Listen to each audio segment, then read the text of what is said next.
My name is Samantha McManus. I'm interviewing Kenny Vosholler on March 7, 2017 at the Sparta Public Library in Sparta, Illinois.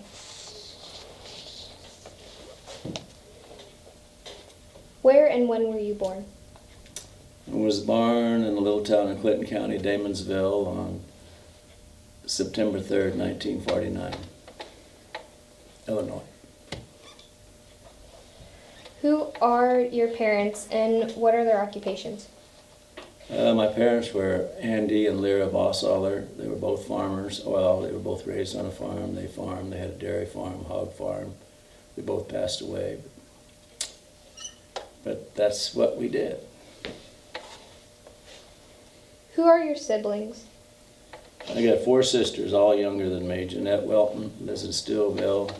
Kathy Schaefer lives in Kirkwood, Missouri. Diane Vosholler lives in Austin, Texas. And Roseanne Bierman lives west of Sparta, Illinois. What were you doing before you entered the service?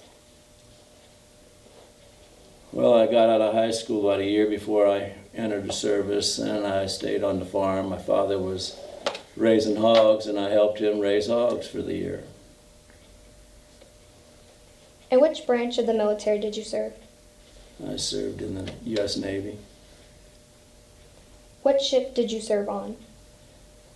I served on 3 carriers. I was on the USS Kitty Hawk for 2 months over in Vietnam. I was on the USS America, took a 9-month cruise from Norfolk, Virginia to over there and back, and then I went on the Constellation for 1 month, carrier quals for the next cruise, and then got transferred. Did you enlist or were you drafted? I was called for the draft in, September of '68 and early October, and I passed the physicals, so I said I was going to get drafted in December.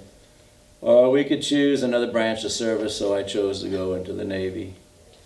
I took the 120-day delay program, which they offered then, starting in whenever. But they called me a couple weeks later and said they had an opening in November, so I went in November and did my 4 years.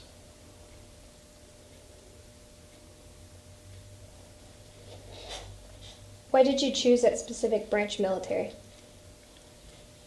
Well, I guess the reason I chose the Navy was because they were going to draft me in the Army, and Vietnam was going strong, and I don't even hunt. And I definitely didn't want to carry a gun in the jungle and dodge bullets or shoot anybody. That might be a chicken way out of it, but I figured I could serve my country in a different capacity. What happened when you departed for training camp and during your early days of training? Well, you missed home. You missed home cooking. You missed seeing your friends, although you got an opportunity to make new friends. And you got changed from getting up when you wanted to getting up when they wanted you to, and being here when they... It was kind of like school, only a little bit worse. There was penalties if you didn't show up. But I don't know, it was okay. It was pretty regimented. I was one of the lucky ones and didn't have to do the daily inspections because they put me on a cleaning crew, and every day I'd go in and clean this one room where we washed our clothes every day, so I didn't have to do the real regimented stuff. But do you recall your instructors? I had, I can't remember his name. We had a drill instructor. He was pretty decent though. He did stuff for us, and I went to a commissary school, cook school, and we had an old guy that was a pretty decent guy there. But that was the only 2 instructors I ever had in the service, in the Navy. Did you receive any specialized training? I supposedly learned how to cook. Anyhow, I went to cook school for 2 months, and don't necessarily know if I learned everything I needed to know, because the first thing I had to do on a ship after I went to Kitty Hawk over in Sasebo, Japan, was fry eggs, and I had never fried an egg in my life, not through cook school, not at home, because Mom always cooked, and my sisters did. And you know, when you never fried an egg before, it's kind of hard to do without breaking them, or laying the egg on somebody's thumb or finger while they're holding their plate, and hearing words you really didn't want to hear first thing in the morning. How did you adapt to military life?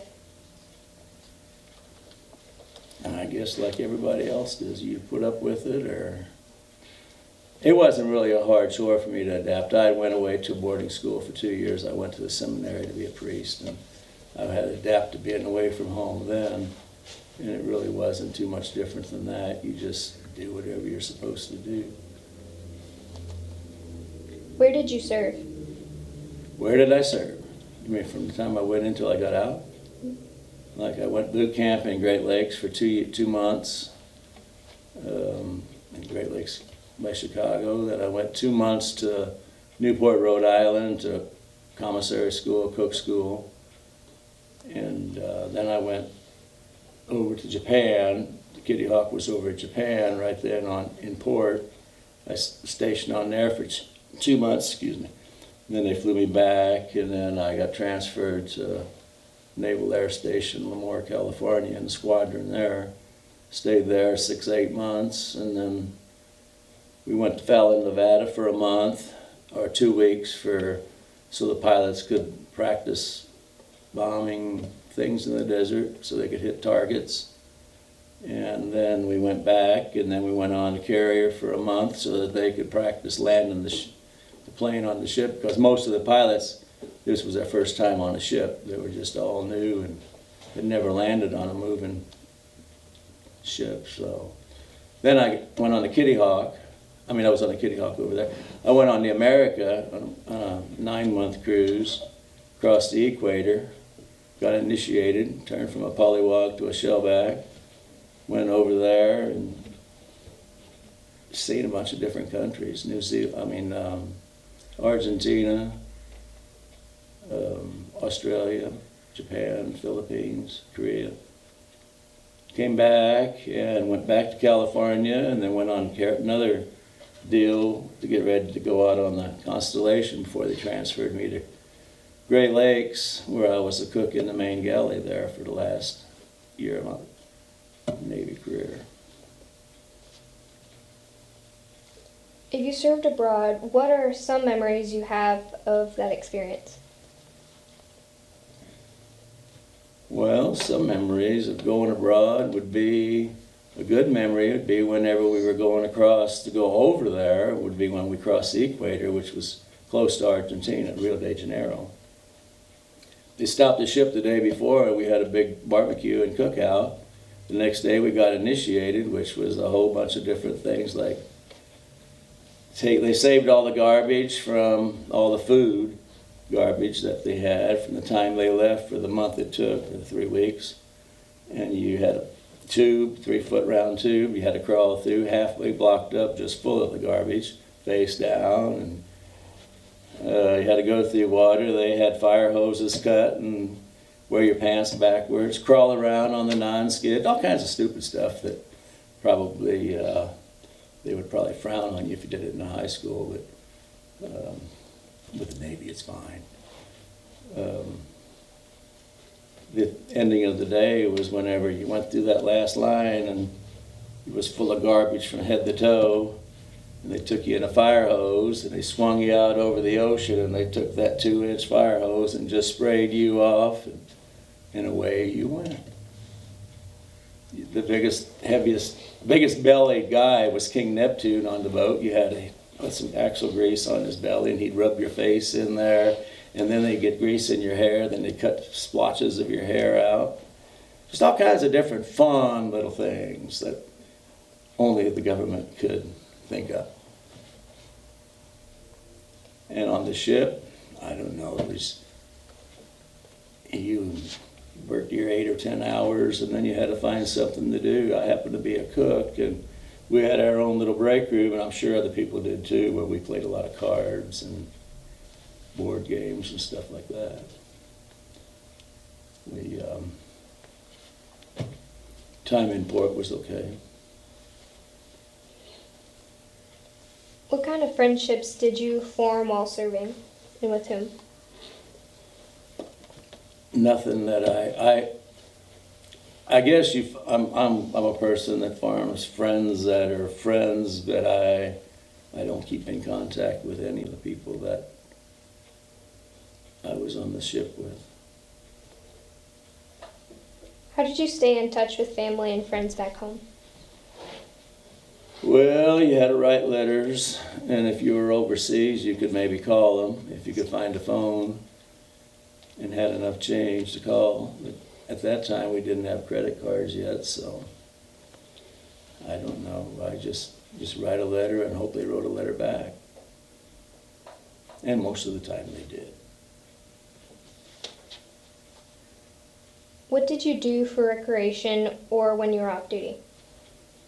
Well, like I said, we were lucky. We had our own little eating place as the cooks, and we would have card games going all the time. I mean, we played pinochle and hearts and spades and whatever, and board games or whatever, stuff like that. Go up to the flight deck and look at the water going by. Go up to the hangar deck and see what was going on. Watch the planes land. Hopefully they all stayed on the ship as they landed. It's always a plus. Although the mail plane didn't make it one time. It just didn't catch a cable, and the mail plane drifted off and went down into the water. We lost all our mail. Where were you when the war ended? I was home. I was out of the service when the war ended. I don't even know for sure what year Vietnam ended, to tell you the truth, but I was home and driving a semi by then.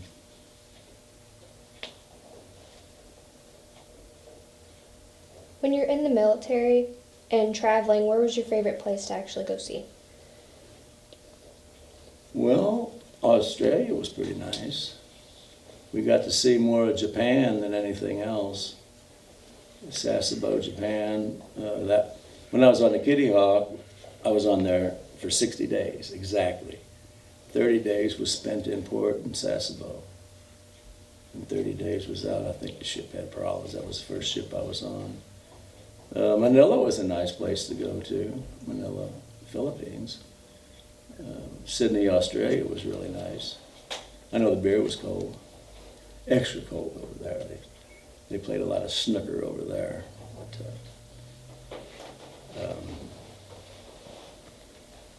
So.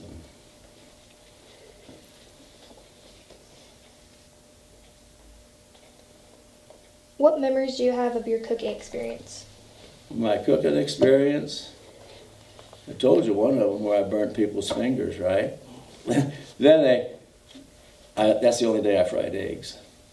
The next day they made me making scrambled eggs, which we had a 4-foot grill, and they put an inch wall of salt there and pour the eggs out there and scramble them, and I could do that really good.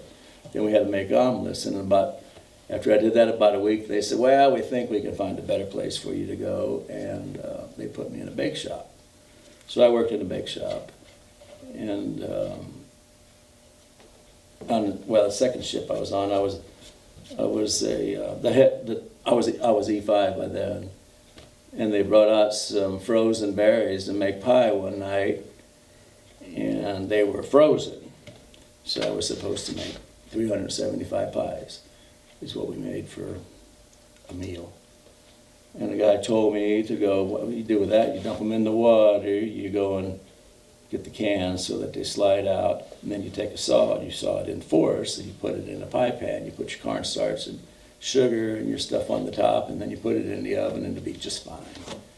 Well, it may have been just fine when he did it, but for me, it turned into a bunch of juice pies that they throwed off the back of the ship and had me make, I think it was chocolate pudding for dessert that day.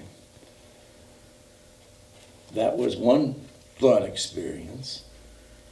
Any more? Any more you want? The Navy did eat good. It seems like what they did on there, the chiefs, the head chief, would have a menu made out that where they would save some money. And the more money they would save, then they could have a special meal. And a special meal was usually steak and lobster. And they tried to have that once every quarter or every half a year, depending if they saved enough money to do that, which was kind of special because you didn't get that too much. Because I know people that haven't even eaten lobster yet.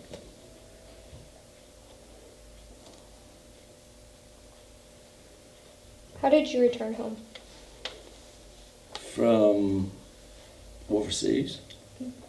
Well, I guess I just came back on the ship. It brought us back, and then we flew to home. And then the last year, when I got out, if you want to know how I got out, I was stationed at Great Lakes for the last year, and I worked what they called the 5 and 2. You'd work 1 week, you would work Wednesday and Thursday, and be off Monday, Tuesday, Friday, Saturday, Sunday. And the other week, you would work Friday, Saturday, Monday, Tuesday, Friday, Saturday, and Sunday. So every 2 or 3 days, I would drive back to Southern Illinois. From there, so the last day when I got done, I just drove my car back home and never to return. Although I've been up that way, but I haven't returned to the base.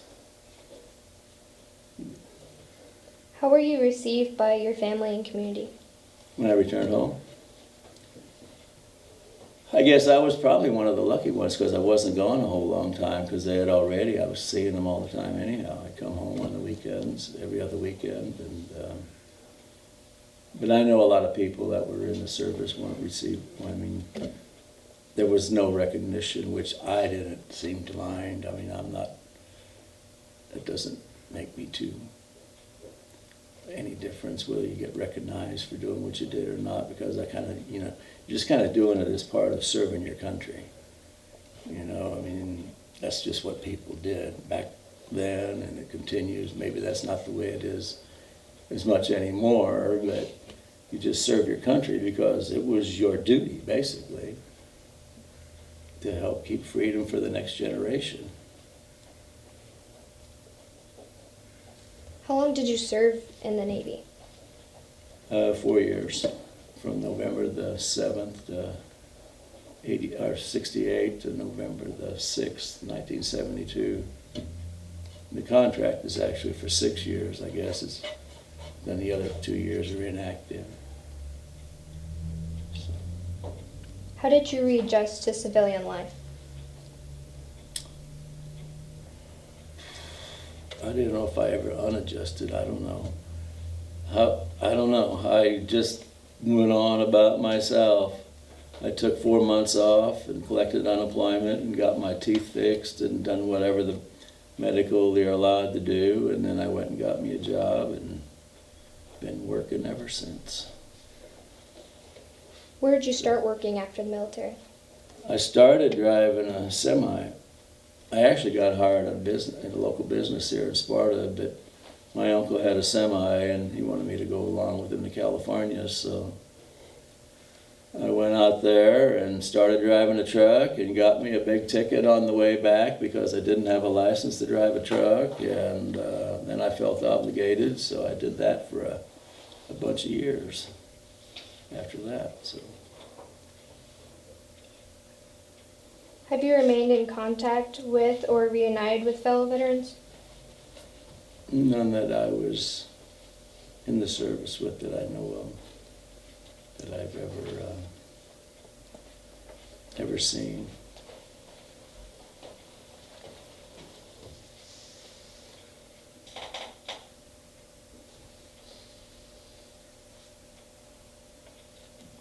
Did you cook for officers, enlisted, or both? I cooked for enlisted. There was, each meal we served 3,500 rations. There was 5,000 on the ship.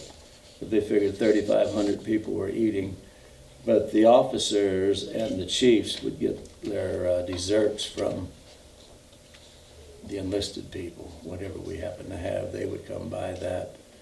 And on the carry, we make 1,000 loaves of bread a day when we was out at sea, and then they would buy their bread from us, and they would buy their pies from us and different things. And they made some of their own stuff too. But that's who most of us, the stewards, cooked for the officers. Were you on the deck with planes taking off and landing? You could stand on the side. On the side there was about a 3-foot railing, so you could stand up there and you could watch them land. And hopefully they caught on the cables. There were some cables about yay big that their tail hook would catch on, and then they would slow them down, and then you would have to stand way back. I never did actually go up there when they were shooting any off, but they catapulted them off. I mean, one right after the other on the front end of the ship. But they didn't recommend that you go out there and stand there. That was a pretty intense time. But landing, and there was one plane landed at a time, and it would catch that tail and it unhook and get it off, and another one. I went up there and watched that a few times. What was one of your favorite experiences that you went through while in the military? Favorite experience?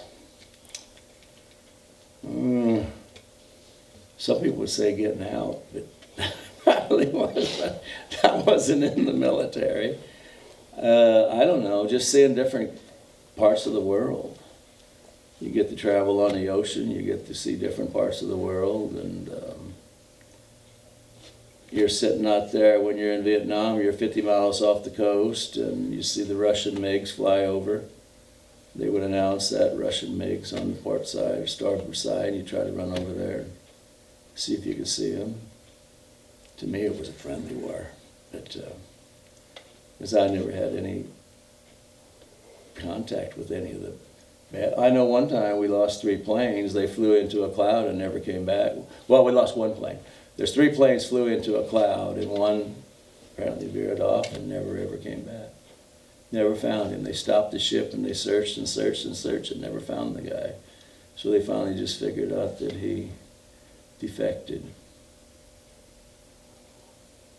That doesn't have anything to do with my experience. Sorry. Are you a member of any veterans organizations? No. Mm-mm.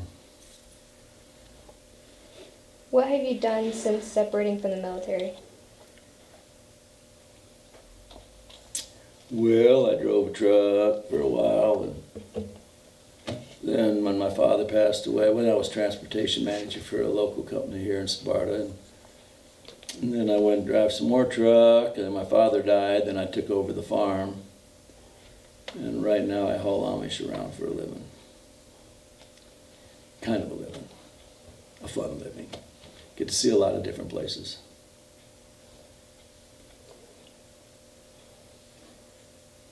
How did your service experiences affect your life? It just made me the way I am now. I don't know if that's good or bad. You'll have to ask my friends whether it's good or bad. I don't think it really affected my life. It was just a job I was doing. To me, it was just a job I was doing anyhow. Just go to work every day, get up, go to work, get off, go to bed, get up, go back to work.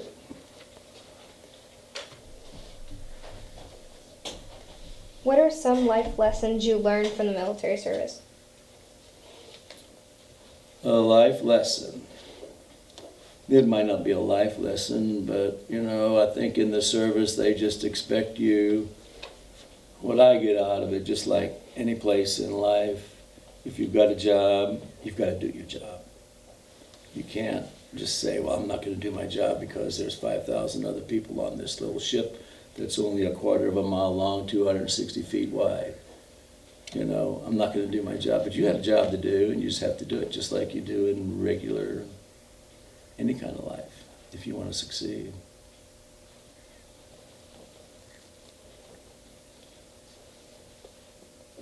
How has your military service impacted your feelings about war and the military in general? Well, I'm not personally a believer in war, but I guess there's times when there has to be a war.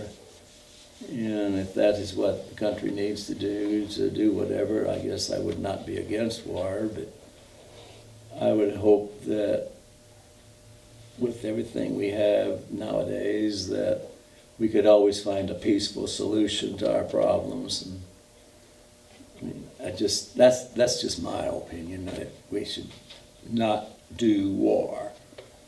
But can't say I'm necessarily a conscientious objector, although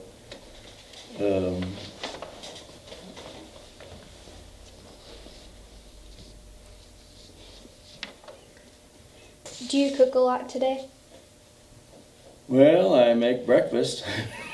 I cook a little bit, but I don't cook for many people myself, and a little bit, but now I don't go out of the way to do that. For a long time I didn't. I just ate out. When I drove a truck, it was always eat out, eat out, eat out, and you get tired of that. So, I can cook pretty simple. I can bake. I was more of a baker than a cooker.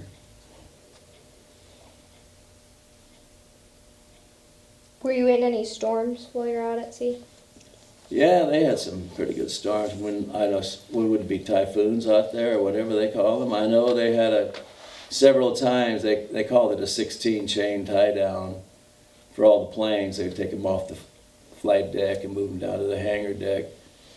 Yeah, and they called it a 16 chain tie down. I guess each tire was. I never ever went down there to see it, but because I was lower than that. And that was when it was pretty rough. You could always tell when the seas were rough in the Navy when you was a cook, because the ship would go from side to side. And can I tell you a little story of what we like to do? Whenever we get a new mess cook, which was the new person that came into the service out of boot camp or whatever, and they put them in there. They put them in as a mess cook. The first job they would have would be in the deep sink. The deep sink was maybe 2.5 feet by 2.5 feet, and the ship would rock from side to side, and the water would go up and it would go down. And then we put the guy on that, and he'd watch him. He'd go forward, and he'd go backwards. And he'd go forward, and he'd go backwards. Do that about 4 or 5 times, and all of a sudden he was looking for a place and holding his mouth. And away we went. And then he was not seasick anymore. He done got over it. That was a cool thing for us cooks in the bake shop to do. I don't know if that's a very good thing, but we all had a good laugh out of it. What message would you like to leave for future generations who will view or hear this interview? A message?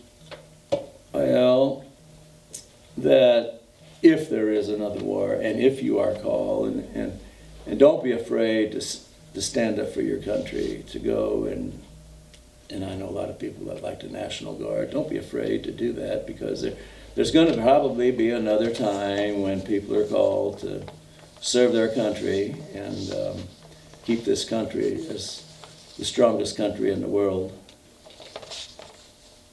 So. Is there anything you feel like we haven't discussed or should be added to this interview? Yeah, are you going to go into service? Sorry, that's probably not the question I should. Sorry, folks, I didn't mean to put that in there. No, I don't think so. This concludes our interview. Thank you for taking part in this interview, and thank you for your service. You're welcome. Thank you for choosing me to do this.